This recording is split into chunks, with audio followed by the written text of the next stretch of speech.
Sa galerie, etc. figure dans le carnet d'adresses de Christian Lacroix ou John Galliano. Il faut dire que c'est tout un univers que Franck Delmarcel invente entre objets de curiosité et meubles 18e. Un esprit que l'on retrouve forcément chez lui. Bonjour. Avec en plus une petite touche flamande, héritage familial. Je suis installé ici depuis 1 an et ce qui m'a frappé dans cet appartement, c'est sa configuration, la façon de circuler puisqu'il est tout en long et la lumière qui, moi, me rappelle cette lumière du Nord, on va dire, à laquelle je suis très habitué.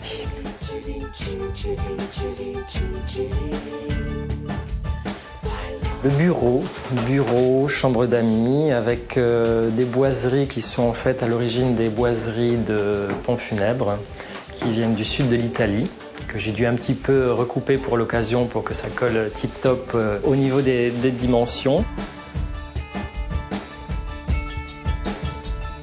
C'est ce que j'aime dans ce bureau, c'est le côté un petit peu mortifère, mais avec une petite touche d'humour malgré tout, qui est nécessaire pour ce type de lieu.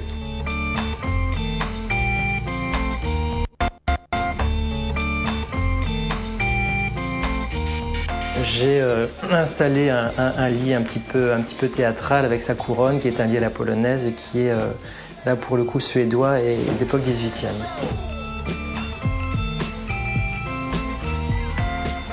Un objet que j'affectionne tout particulièrement aussi, c'est ce petit coffret 18e, cuir et ivoire, pour contrebalancer un petit peu cette atmosphère qui pourrait paraître pesante. Là, on a des anges, donc une figure un petit peu plus joyeuse, on va dire.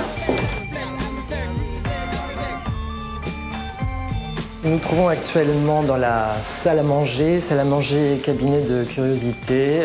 Je l'ai volontairement voulu dans cet espace de repas pour ne pas avoir ce côté trop convenu du bureau, cabinet de curiosité, qui est censé proposer tout le savoir, toute la connaissance.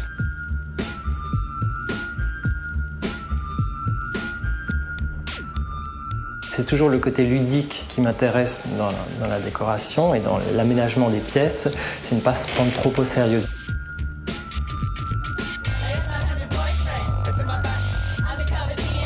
J'ai voulu mettre une couleur qui me fait penser au Wedgwood qu'on peut trouver en Angleterre. Un objet qui surprend aussi les convives, c'est ce personnage en papier-mâché, qui est en fait un personnage de procession qui vient de Bahia, au Brésil. C'est une pénitente, donc elle doit avoir les vêtements adéquats. Et là, ce sont des dessous. Mais je n'ai volontairement pas insisté sur la surcharge de vêtements pour garder ce côté anecdotique aussi. Cette table, qui est une table d'origine suédoise et qui est par contraste avec ce qui nous entoure, plutôt brut, plutôt simple et voire pauvre. C'est ce que j'affectionne particulièrement, ce côté chic pauvre.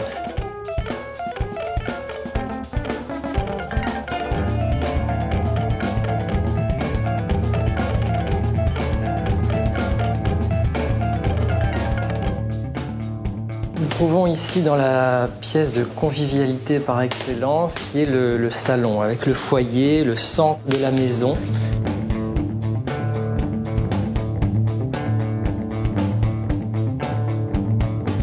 Avec ces canapés profonds où on a envie de partager, de discuter et bien évidemment de se reposer.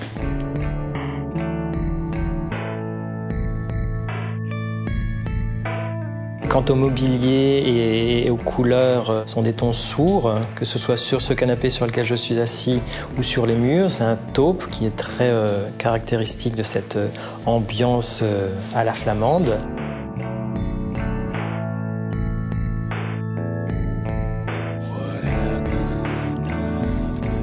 Nous arrivons dans l'endroit intime, un lieu non pas de recueillement, mais presque. Elle est volontairement petite, directement axée sur le lit qui se veut presque monacal. 2 tableaux qui se font face, qui représentent le clergé visitant les pauvres et les nécessiteux.